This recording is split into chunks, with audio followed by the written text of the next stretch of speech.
merekam wawancara ini sebagai bukti dokumentasi aja ya, agar dibutuhkan. Ternyata pada saat lomba-lomba justru itu yang dibutuhkan ya.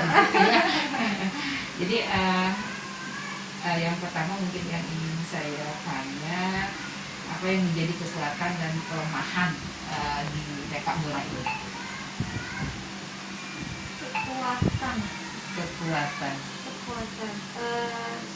Kekuatannya saya tidak tahu ya Bu, cuman setelah saya perhatikan mungkin dengan rutinitasnya gitu, setiap yang datang itu kenapa Bu milih Bona gitu, sepertinya ke arah sana gitu, itu sepertinya ya Bu. Kekuatannya kayaknya di situ.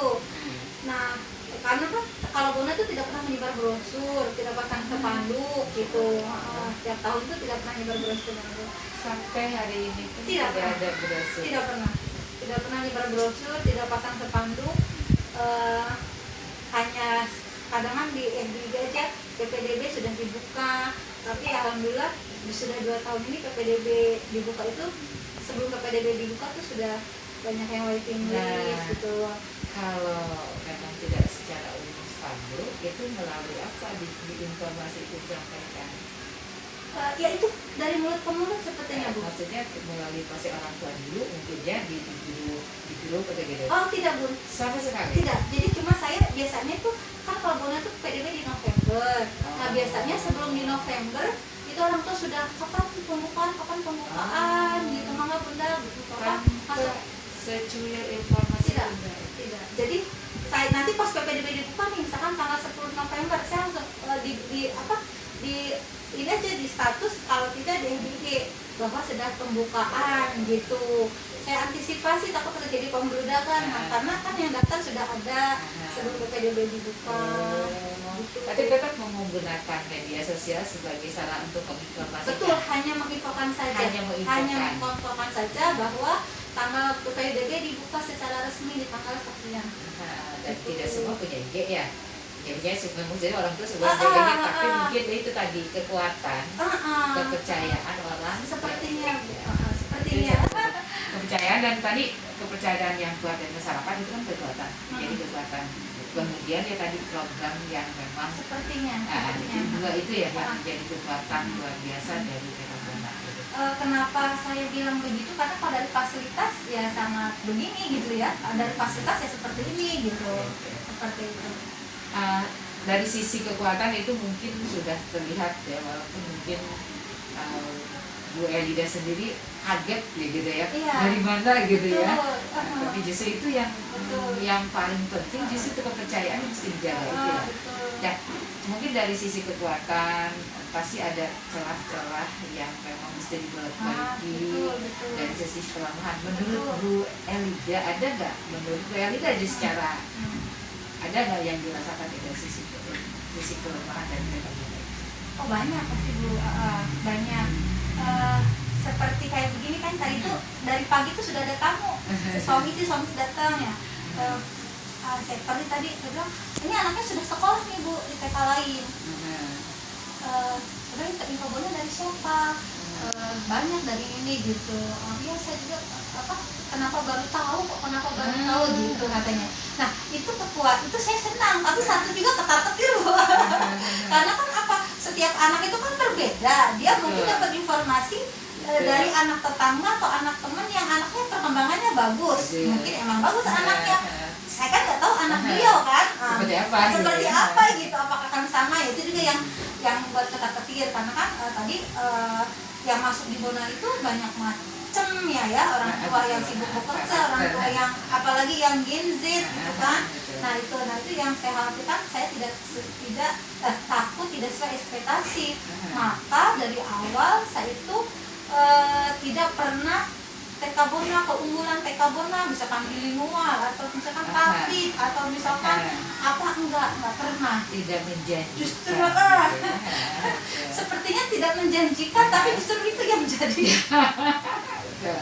Jadi terbeli gitu ya, gitu. Karena rasa khawatir itu, karena pernah satu kasus yang jadi teman kerja sama-sama dinas provinsi rasanya ya.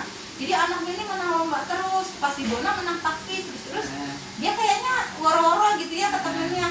Nah yang masuk ini yang beda pola asuhnya gitu kan.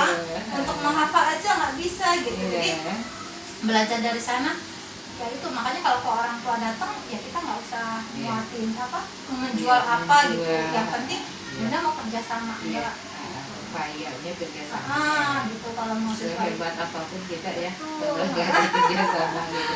Nah tadi dari sisi kelemahan itu ya, bukan sisi kelemahan mungkin itu sebenarnya. Nah, lalu bagaimana Bu Elida mengantisipasi sisi kelemahan tersebut? Kalau itu dari kalau kelemahan ada lagi Bu, ini dengan semakin banyak siswa itu saya takut dengan lingkungan. Tahun lalu itu kita pulang sama-sama di setengah 12, TKA setengah 12, TKB setengah 12. Dengan bertambahnya siswa itu komplain dari masyarakat. Karena kepulangan banyak kan 100 sekian, itu dia berbarengan. Akhirnya terus pas hari Jumat ada masukan dari RT, jadi tetangga-tetangga belakang macet gitu, mau ke masjid buru-buru nggak bisa.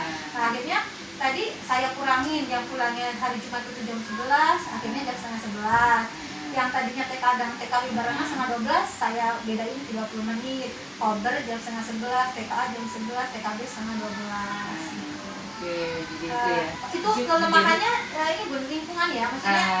Iya, lingkungan yang memang di lingkungan yang parkir agak susah juga. Itu kalau misalkan saya kayak ada kegiatan acara yang mengumpulkan banyak orang, misalkan kayak sospur itu saya udah kebingungan cari parkir Bunda. Jadi saya tuh kayak parkir di masjid, masjid lagi dibangun gitu kan. Nah, akhirnya kalau lagi ada kegiatan kumpul orang tua itu mohon tidak parkir kendaraan di depan Bona atau di sekitar lingkungan Bona. Jadi mereka naik Gojek atau diantar suami. Itu caranya supaya tidak membawa kendaraan sendiri. Betul. Nah, pindah tempat ya. Iya, oke. Ya nggak apa-apa ya. Jadi kita sedang berupaya untuk bisa memberikan layanan terbaik termasuk lingkungan yang lebih memadai pada anak-anak. Karena gini, kalau memang sudah terbukti misalkan insya Allah akan dicari gitu, walaupun tempat dan seberapa pun biaya yang keluar kan biasanya gitu ya. Kalau udah punya brandnya kita ini dan brandnya udah keluar dan bagus, insya Allah. Tapi brand itu belum ajak menurut saya. Gitu ya. saya belum ajaknya kenapa? Belum ajak itu masih ada kekhawatiran sih Bun, kayak misalkan apa namanya itu masih ada khawatiran lah, takut ada khawatiran misalkan udah sekolah yang mungkin ini gitu sih ada masih. Makanya antisipasinya ya terus membina guru, terus belajar. Iya itu. Kalau terus belajar memang kewajiban bagi seorang manusia, terutama di kita juga memang jadi perintah agama gitu ya. Saya ingin juga bagaimana Bu Elida gitu ya menyusun program kerja dan anggaran satuan pendidikan yang tahun sekarang aja. Apakah itu apa yang menjadi acuannya? Itu karena pas aja atau karena berhasil atau bagaimana gitu? Nah, ini juga sebenarnya kekurangan saya sih Bu. Saya semakin bertambah. Dulu saya nyaman aja ya Bu, nyaman ketika siswa itu ya belum sebanyak sekarang. Ketika sebanyak sekarang, saya harus belajar tentang manajemen keuangan deh, manajemen SDM, karena akhirnya saya tuh sentan di sini, saya nggak bisa berkembang. Ketika saya pegang, saya merasa saya nggak bisa berkembang deh kalau saya tidak mendelegasikan gitu kan. Makanya saya harus belajar tentang manajemen keuangan, manajemen SDM, marketing gitu. Apa namanya tuh di situ sih sebenarnya masih kelemahan juga di kayaknya, karena akhirnya memang bertumbuh guru banyak, siswa banyak. Saya khawatir, ketika saya tidak bisa manajemen keuangan, manajemen SDM, takutnya malah tidak aja gitu. Nah, tadi kan Ibu bertanya tentang apa keuangan ya Bu ya. Nah itu mungkin saya sedang menata juga, karena sebenarnya sebelumnya itu tidak terprogram sama sekali Bu.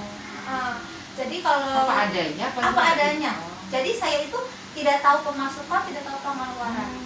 Itu benar Bu, saya tidak tahu pemasukan dan tidak tahu pengeluaran. Nah, terus bertambahnya ini kayaknya saya harus memanajemen ini deh gitu supaya tertata. Karena waktu itu saya fokusnya benar-benar supaya terlayani maksimal. Saya nggak hitung-hitungan bu guru mau butuh apa gitu ya. Ternyata itu ada batasnya gitu ya.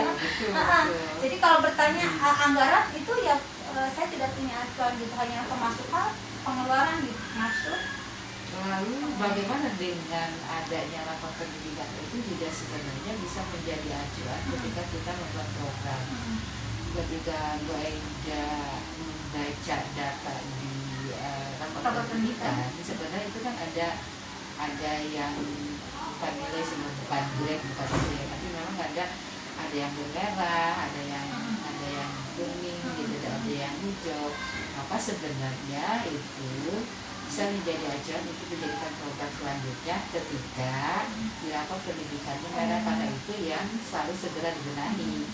Kemudian kan kalau dari sheet rapor anggaran rapor pendidikan itu kan ada sheet keberapa itu kan diminta apakah ini akan menggunakan anggaran dari BOP atau ya.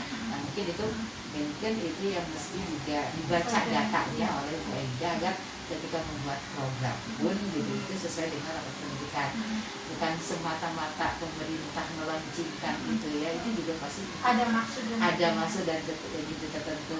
Nah terkait tadi itu kan kemudian kalau di TK itu kan memang semua gitu ya, semua kerjaan itu yang megang memang kepala sekolah.